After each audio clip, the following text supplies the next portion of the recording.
हम इसे कहते हैं धरती माता, हम इसे कहते हैं भारत माता।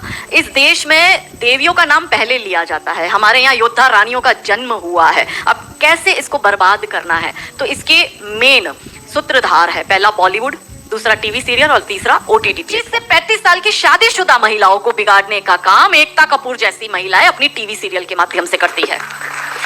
कैसे करती है कि वो अपने टीवी सीरियल में एक महिला बिल्कुल टिपिकल हमारे ड्रेसअप में, अच्छी सी साड़ी, बड़ा बड़ा मंगलसूत्र, बड़ा सिंदूर, बड़ी बिंदी, पीछे अंबे माँ का बहुत बड़ा स्टैच्यू होगा। आप देखना उसके सारे सीरियल में ये इंडिकेट्स होता है कि हिंदू धर्म को बर्बाद कर दो। देखिए, कोई भी देश को बर्बाद करने के लिए बम, बारूद, गोला, असला, मिसाइल दागने की जरूरत नहीं है। आप उस देश की सांस्कृतिक व्यवस्था, शैक्षणिक व्यवस्था और पारिवारिक व्यवस्था को खत्म कर दो, वो देश अपने आप खत्म हो जाएगा। यही षड्यंत्र चल रहा है। तो इस देश में महिलाओं और बेटियों के दिमाग को खराब कर दो, क्योंकि हम परिवार व्यवस्था में समझते हैं तो जो बेटी हमारी आज हमारे घर की बेटी है वो किसी के घर की बहू बनेगी और वो दो परिवारों को जोड़ती है, तो उन परिवारों को बर्बाद करने का षड्यंत्र चल रहा है। तो होता क्या है, दिखाएंगे क्या सीरियल में, प्यार एक से करेगी, शादी दूसरे से करेगी, फिर जीवन में कोई तीसरा आएगा, दूसरा मर जाएगा, फिर चौथा पसंद आएगा, वो जिंदा हो जाएगा, फिर कंफ्यूज हो जाएगी, चौथे के साथ जाओ कि दूसरे के साथ जाओ।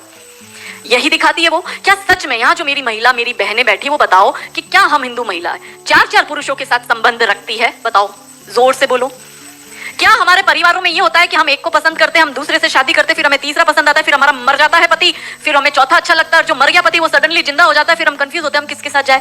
क्या हमारी ये वैल्यू है? यही सीरियल हम देखते हैं और हम तालियां बजाते हैं, और हम हमारी बेटियों को भी यही टीवी सीरियल दिखाते हैं। और इन सारी टीवी सीरियल में एक ही चीज कॉमन क्या है, जो सास है वो एक नंबर की नालायक, जो ननंद है वो एक नंबर की नालायक, और ये दोनों बहू के खिलाफ प्लानिंग करेगी। तो अब जो वनरेबल बेटी अपनी माँ के साथ वो टीवी सीरियल देख रही है, उसका दिमाग कैसे खराब होता है, उसको पहले से जैसे अनकॉन्शियस माइंड में चीजें कैसे काम करती है, उसको दिमाग में पहले बैठ जाएगा कि मेरी सास भी मुझे ऐसे ही मिलेगी। क्यों हमारे हिंदू परिवार टूट रहे हैं? क्यों आजकल हमारी बेटियों को ज्वाइंट फैमिली में रहना पसंद नहीं आता है? उसे शादी के दूसरे दिन अलग होना है। वो पहला फोन अपनी माँ को करेगी और माँ कहती है ज्यादा चिक चिक करे तो तू आ जाना मेरे घर में। हमारे माता पिता ने हमें ये सिखाया था कि तेरी डोली उठ रही है, तू इस घर में है, वापस तभी आएगी जब तुझे प्यार से आना है, तू तेरी अर्थी वहीं से ही उठेगी, हमें तेरी घर में एंट्री नहीं देंगे। ये हमें बचपन में सिखा दिया गया था। इसलिए आज भी हम जॉइंट फैमिली में रहते हैं, हम ससुराल में रहते हैं। भारतीय सांस्कृतिक व्यवस्था, पारिवारिक व्यवस्था को हमने बनाए रखा है।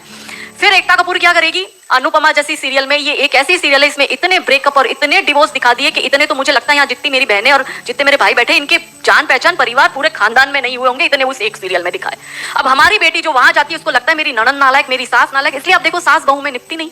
पहले कैसे निपटी थी, पहले कैसे रहते थे? और तीसरा जो मैंने कहा ओटीटी, 35 से 45 वर्ष तक की महिला जो कि वर्किंग विमेन है, जो जॉब करती है, उस महिला को कैसे दिमाग खराब करना है फेमिनिज्म के नाम पर। यदि आप नौकरी कर रही है तो आपको परिवार नहीं चाहिए, आपको पति नहीं चाहिए, आपको सास ससुर नहीं चाहिए, वो सब आपके पैर की जूती, क्योंकि आप वर्किंग विमेन है, आप नौकरी कर रही है।